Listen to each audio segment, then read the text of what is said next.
Thank you for coming to the Senior Spotlight. I'm Mary Cordova with Concierge Care Advisors. This is episode number 18, and I have the privilege of speaking to Ashley Angst today, one of my senior advisors, and so excited that she is joining us. She has brought so much to Concierge Care Advisors in such a short period. Ashley, welcome to Senior Spotlight. Thanks for having me. I'm excited to be here. I'm Talk really about what I do every day. Yeah, exactly, and the passion that you have. Before we get into that, let's talk a little bit about your background and where you came in senior care. And I know you went to college and was a caregiver and all that, but share with everybody what you do and your passion. Yeah, I started out working as a CNA, so a caregiver, actually providing hands-on care, and I did that in college, aiding in my efforts to continuing on to nursing school. And so started working as a caregiver, and it was kind of amazing going into this, early 20s, going into these homes, taking care of folks that are in their 80s and 90s, and then leaving after, a 12-hour shift and having their kids in their 50s and 60s come up to me, facing these really difficult situations at home. Sure. And saying, what do I do? And I'm 20 and I don't know, I feel for you so much and I can take care of them, but I'm not sure. Right. And it was just then when I started to realize that there was a real need for people that had the knowledge and were willing to help folks navigate these situations. And so from that point on, it was always senior care. And prior to this role, I was the director of operations for a home care company. And so moving to CCA was a really intentional move. I had gathered a lot of information about senior care and just caring for them in general. And so now being in this role, I really love that I can kind of open it up the entire spectrum. It's, whatever you need is what I'm here to do. I love that. And I love that you said at the very beginning you knew how to care for them, but you didn't know how to navigate all of the things that they may need down the road for a good journey. Yeah. Which of course now you do. Yeah. But still learn every day. Yep, so do I. That's healthcare, right? Yeah. But families are facing overwhelming decisions, uncertain about the guidance that they need, looking really for a smoother transition. And as Mark always says, empowering them to make a good decision the first time. Tell us a little bit about what that looks like for you and the passion that you bring to that to make sure that they're making good decisions at the very beginning. I mean, I think you remind us too, we need to listen first. When we meet folks, they're in all different situations. They could be at home just starting to plan, which is great. Yeah. But they could also be in the ER. Mm-hmm. And we know with dementia and brain change that sometimes you get to the ER and there's maybe not a great reason to be admitted. Yeah. So then you're sitting there, going home isn't safe. Mm-hmm. Family knows that, doctors know that, but you need a solution. Mm-hmm. And so going in and talking to folks, and I always ask, what happened? How did we get here? Right. What does care look like right now? But also, what could it look like? Mm-hmm. And what are our goals? Mm-hmm. And I'm here as your advocate. I use that word a lot. Yes. I'm the sister in the bunch, or the daughter, or whoever I need to be is who I'll be for that. And just we just get started. So. Well, that brings me to one case that we will probably talk about later, because you were the daughter, the granddaughter, the niece, and everything to that couple. But you mentioned being an advocate and talking about their goals. I love that. I love that you bring them into the process of what are your short, long-term goals, and looking at that, pulling back the curtain on what it means to be a senior care advisor and really walking that journey with them. And being that lifeline, because you not perhaps have gone through this with family members, but this is your life. This is what you do every day. You probably help 6 to 8 people every day navigate senior care. Yeah. And I never discount how difficult this process is. Right. I tell people that all the time. I want to acknowledge that up front. Mm-hmm. I don't pretend that anything is easy. I don't come through a door and say, listen, this is what you have to do. Mm-hmm. I want to hear what they want and what's important to them. And then I have to bring in some reality. Right. Sometimes. Kind of work backwards. Yeah. It's, but it's how can we make that meet with really what's going to be best for you at this point and maybe 5 years from now too. Right. How can we make everything meet in the middle and set you up for success? So. And that's so important, because what people may want and what they need sometimes are two different things, right? They can be very different. I say people will say, my mom really doesn't want to do this, and I say, oh, I understand. And they say, no, you haven't met my mom. And I say, I've met your mom a million times. Yeah. And very rarely do people say, I've planned for this and I'm excited for this. Exactly. It's just not the reality. No. If you've lived in a house for 50 years and you're 90 years old, no. How dare someone come in and tell you that maybe that's not the safest spot for you anymore. Right. No, so we have to, people want to know that you know that. Exactly. And sometimes just not coming in and being the expert to say, hey, you need to move, because it's not always about the move. It's about who are your resources around you? Are you getting social activity? Are you getting stimulation? How are you getting your meals? Are your medications being taken properly? All of those kind of holistic approaches. Yeah. And we're not here just to move people. As we know, we help with in-home care and all of that. But, we do. As we know, we talked in our last segment with our advisory board, just the cost. Linda Marzano is on our advisory board. She mentioned having her mom at home and, making a promise, Mom, will never move you. And as we know today in 2025, when it costs $35 to $40,000 a month to keep somebody home safely, we know that those aren't promises that we should probably make in 2025. No, home care can be great for a lot of people. Mm-hmm. And it's always something on the table. I'll talk about all of the options with folks. And some of them might not be great for them, but I want to feel like they have enough information to make a really good decision for themselves. Right. And so home care, it can be a great bridge. Yep. While we figure out a different solution. Exactly. It could be a great kind of starter to care for someone who is, having a hard time getting around. But, when you have someone who's a fall risk and they're saying, okay, let's start out with a couple of 4-hour shifts a week. Right. That leaves, 160 a lot of hours a week where falls can still occur. Absolutely. Or families are coming over and every time you come over, you have a to-do list with mom and dad. Right. That quality time is so important. Yeah. To have those reversal roles where you're no longer the caregiver and you can be that daughter or that son again. You don't know how much time you have with your loved one.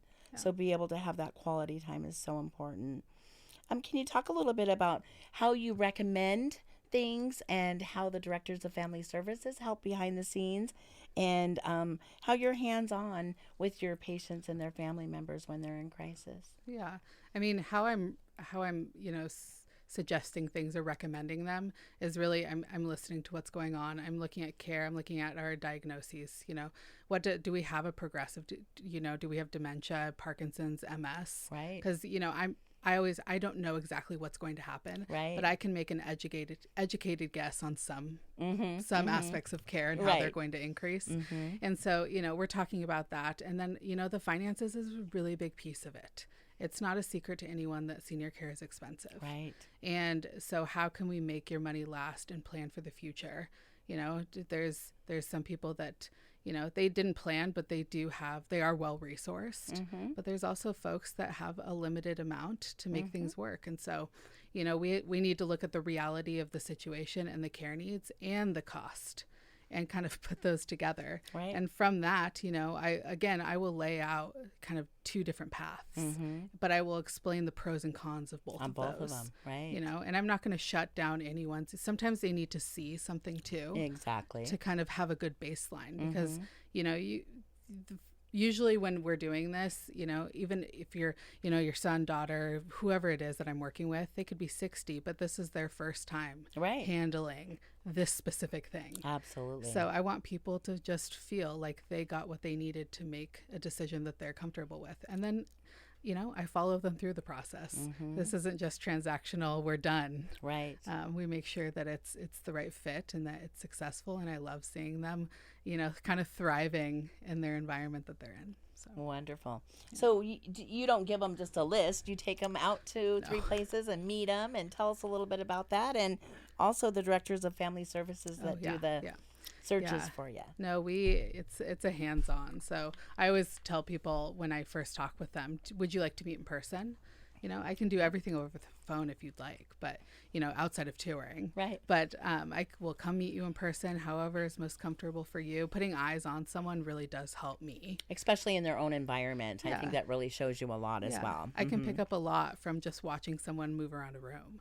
And so, we're touring with them in person, and a really big piece of CCA is that we have so much support behind the scenes.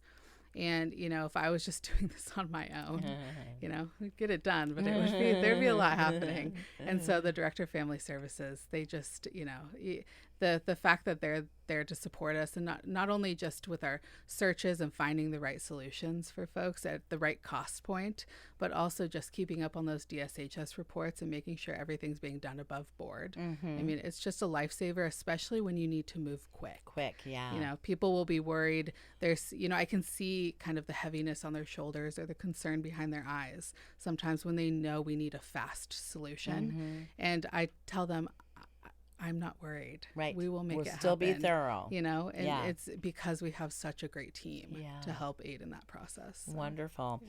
Well, as we know, but we'll share with everyone out there listening, the Directors of Family Services do all the searches for all the advisors. It's led by a social worker. Claudine has been with us actually 14 years today. Yay. Oh my gosh. So blessed and lucky to have her. And 3 other people that work in that department. And so I'm so lucky to have them. And as you said, on the Department of Social Health Services, making sure there's no enforcement letters, keeping us all compliant. And even if it's just in-home care or home health or transportation or a mover, a packer, a realtor, they can help with all those resources as well. So we are so lucky to have that extension of the advisory department. Yes. So excited. Yeah, couldn't do it without them.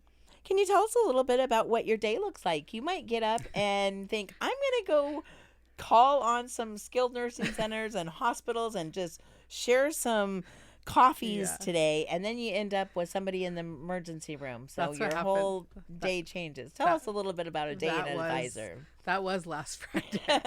I said, I think it's been a really busy week. I think, I'll ease in. I start making plans, and, I should know better. You should know better on a Friday, right? Yeah.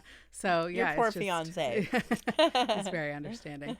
No, it really depends. Sometimes I do have tours, and I have things that I'm meeting, and I have families that I'm helping with the transition and, navigating the questions. I always say I'm here to kind of ask all the questions that you maybe don't even think to ask. Absolutely. And that's right. So some days we're doing that. Some days I'm doing intakes, or I'm meeting people out at the hospital, or I'm getting a call that, it's someone I've been working with, and, things took a turn and we're in the ER and we need something now. Right. And so then we're going out there. So it really depends on the day. But I think that's kind of the beauty in it too, is that, I can be available. Yeah, and you never know what tomorrow is going to bring. Nope.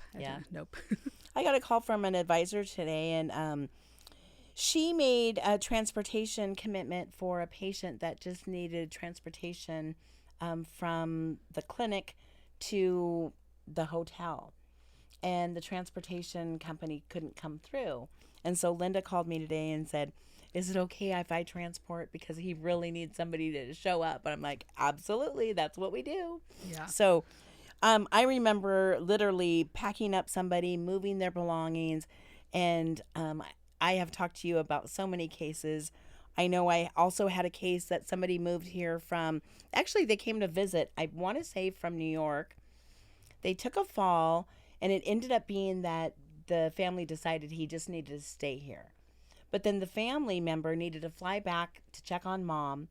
Well, we went out to garage sale shopping to find couches and tables and a bed, and just to get them by, So we do so much to help with good outcomes. Yeah.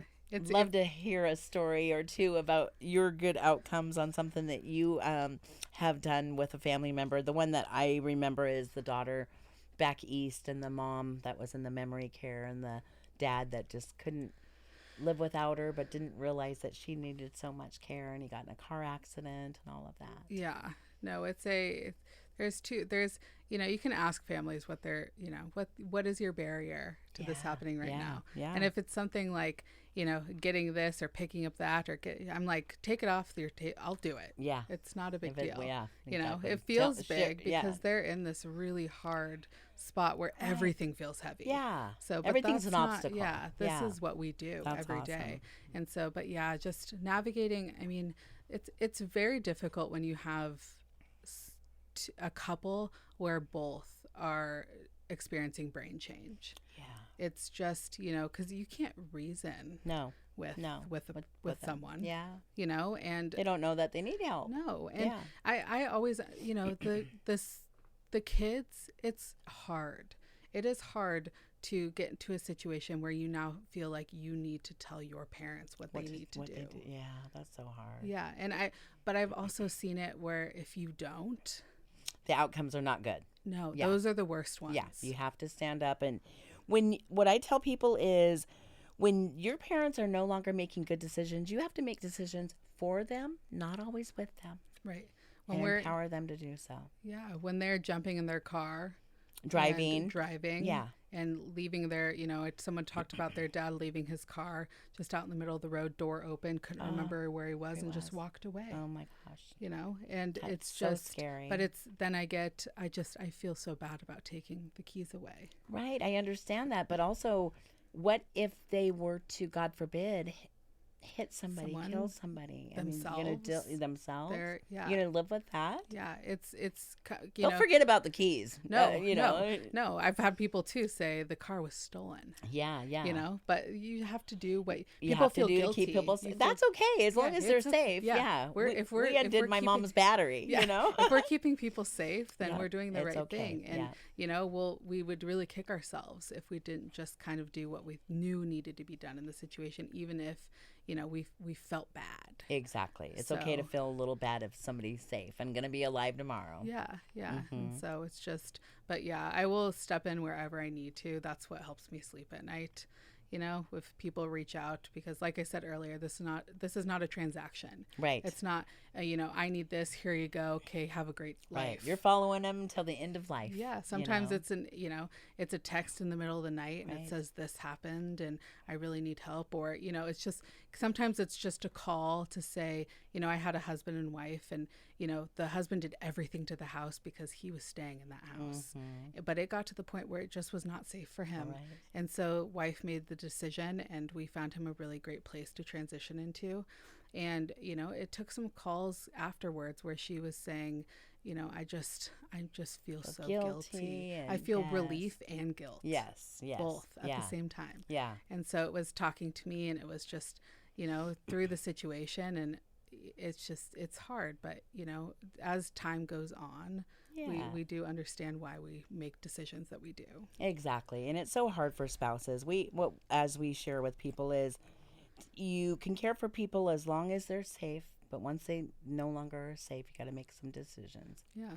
And it's okay to feel that way, and you're going to have a lot of emotions and a lot of it's going to be guilt, but it's okay. You're doing the right thing and you took them as far as you could until they're no longer safe. Yeah. And I tell them a lot of times, put yourself in their shoes. Right. If you were in their situation and them in yours, what would you want them to do for you? Yeah. And for themselves. Right. Yeah. It's flipping the script can do a lot. Absolutely. Yeah. And especially with loved ones or spouses, if people are starting to get irritable with each other, those are tall tell signs you might want to start making some changes. Yeah. Because you don't want to be irritable with your spouse that might need to get his socks put on and use the bathroom and he needs you to help with hygiene or those kind of things. Yeah. But if I become irritable, I'm not doing anyone any good. Yeah, we don't want resentment. Right. And we also don't want the well spouse to take a tumble because they're trying to, how often do we see the well spouse start to decline faster than the person they were taking care of? Absolutely. Yeah. So. And those respite for the well spouses, if you're at home listening, that's you. If you're a caregiver, we are also concerned about your well-being as well. When you may be calling for your loved one, we may be more worried about your getting some days off and some respite so you can stay fresh and not be irritable with your spouse. But if it's getting to that point, you may be getting to the point where you need to talk to a senior advisor and just talk about all your options and be real transparent about what that looks like, and also the feelings that you're feeling if you are turning that love into resentment because you're feeling like you're doing everything. And it's okay to feel that way. It's okay to feel that way. It's okay to talk about it. It's okay. You don't get into senior care because you don't care about people. So when people will apologize for telling me how they're feeling, they're like, I didn't call you for this. And I say, it's okay. We're a therapist. We're a social worker. We're whatever you want us to be. Yeah, this is your daughter. This is going to be a connection. Exactly. You can text me, call me whenever. Yes, whenever you need me. Tell me some of the barriers when people are looking on their own. They don't know the level of care at the community. As you mentioned at the beginning, you're setting people up for success and asking them what are their goals. But you may know that you need to look at assisted living with a memory care because they have Parkinson's, and you want to prepare for the short and long-term goals. So what are some of the obstacles and barriers that people might run into that don't even know that they're barriers? Those are the big ones. It's care level, it's understanding care level, and understanding a disease too, and cost too. So getting, I have folks that, sometimes they're coming to us because they have made a move. And, it's maybe we moved, Dad was having a lot of falls, so we moved him into a retirement community, a 55 and up, independent living. There's no access to care in that type of a setting unless you're bringing in an outside source, which gets really costly. Yeah, really expensive. Or memory was starting to decline, but, so we moved them into assisted living, and we thought that would be great. But now they're wandering, and there's no memory care. And multiple moves are so hard for people. Hard. They're hard. They're expensive. Moving someone, and it can cause continued decline too. It can cause you can take someone who's experiencing brain change and they've mapped out their setting. They can get to the dining room, they can get to their apartment, they can get to their their chair chi class. Right. And then you take them out of that environment, and sometimes we can't map it again. Right. And so that piece, and then also when we're looking at finances, sometimes we're talking about, we only have private pay funds for a certain amount of time, and we're in a setting that will not allow us to go roll over to Medicaid when we need it. And so it's just kind of all of those pieces. Yeah, there's a lot of the holistic approach. Talk a little bit about, for the people that are listening that might not understand, no matter anyone's pay status, we can always find a safe place for them. Always. Talk a little bit about what Medicaid rollover looks like when you use that terminology. When we're talking about a Medicaid rollover, it's essentially, if someone says, just for the sake of this conversation, I have a 2-year spend down, that means that there's a required 2 years of private pay before someone could even think about rolling over to Medicaid. And Medicaid is quite a process too. Yeah. So there's a 5-year look back. I have people say, well, what if we just kind of push this money over here? I don't do it. Right. The government knows, and they'll find your land. They'll find everything. And as Ashley stated, there's a 5-year look back period that you are supposed to pay privately before you can protect your assets to go on Medicaid, which is the state funding. And in 14 years, we've never had anyone have to move out because they could not go on Medicaid. So I want to really applaud you and all the advisors that find these homes that do a Medicaid conversion with people that maybe only have 10 months of private pay at $9,000. But that nest egg is going to keep them for the rest of their life at that location. And we write into the contract that they never have to leave for financial reasons, which I'm just so proud about, because the providers are taking a little bit of a risk, not knowing what DSHS and Medicaid is going to pay when that 10 months comes. Right. But that we are setting ourselves up with successful providers that will not kick somebody out when they run out of money, which is really important to me. Very important. Yeah. How great to know that, you have this happening to you and you only have this amount, but you can go somewhere where you're going to be taken care of for the rest of your life. And it's not, we are working directly with the clients and the families and their loved ones and those who we're representing and advocating for. But that does not, we also build really great relationships with providers out there to ask for favors. To room for negotiation. Yes. And so it's really important, because that's also how we're making sure we're not just getting you in a place that will just accept you. Right. We're helping you move into a place that's truly going to take care of you. Yeah.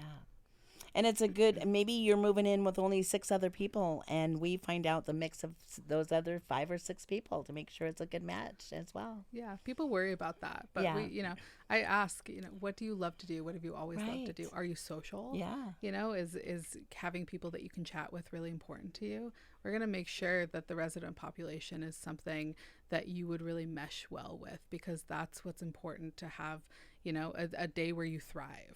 Absolutely.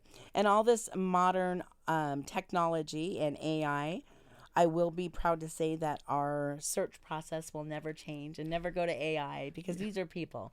And our 4 directors of family services that call and ask, what are the 5 other people doing? Does anyone like bingo? I have an engineer from Boeing. Anyone to talk to? Yeah. And always making sure that it's that personable touch to make sure, because we're not just looking for a great care in an open bed. Maybe we have a 55-year-old that is thriving but has MS and needs some physical care. We're not going to put them in a home with 85 to 90-year-olds that are at the end of their journey. So we're just really always looking for that holistic approach. Yeah, it's important. It's important to use someone who can advocate for you in that way. You don't just go buy a car and point and say, I'll just take that one. Exactly. It drives. Drive test it. So, exactly. Yeah. Absolutely. I know you would say don't wait until there's a crisis. What other advice would you give family members starting this journey? Start the conversation with your loved ones. Mm-hmm. It's a tough one. You need to talk about it, start to get people, comfortable with the idea and what it looks like, because nobody likes to, you want to play a part in decision making for yourself if you're able to. And so, we don't know what the future is going to look like for our loved ones, and say they do experience dementia and brain change and they can't advocate for themselves anymore, so now you're doing it for them. Having a conversation to know what was important to them and what they were okay with should the time come where you do have to make tough decisions can give you a lot of relief in the moments that you have to actually execute. Well, what good advice for you to share with adult children. That's a huge journey that if you share that, their outcome on that journey is going to be great. Yeah. So having adult children hear that and look at today, tomorrow, and forever is so important. Yeah, very important. So, Ashley, I want to share a couple personal items. One, you got newly engaged. We're so excited for you. The whole team is just on fire and excited. Finally happened. Yeah, and you have a venue, and I do. You can see that glow. Yeah. So that's wonderful. And also, I got to give a plug to Ashley's grandmother, who I've known for, I don't even know, I don't want to say how long, but maybe 42 years. Yeah, she is just... And Linda Alvar, who is instrumental in the law enforcement officer and firefighter pension board that we are so aligned closely with to help all of those firefighters and police officers retire. But she and I have worked with them for, I think, 17 years. So, yeah, so grateful for you and your family and our connection. Yeah, that Grammy is a spitfire. Yeah. But we're happy to have her, and I'm glad she made this connection too. Yeah, absolutely. Ashley, thank you again. And this is episode number 17 of Senior Spotlight. You can reach us at www.Concierge Care Advisors. You can call us anytime at 855-444-7364. Thank you again. I'm Mary Cordova with Concierge Care Advisors.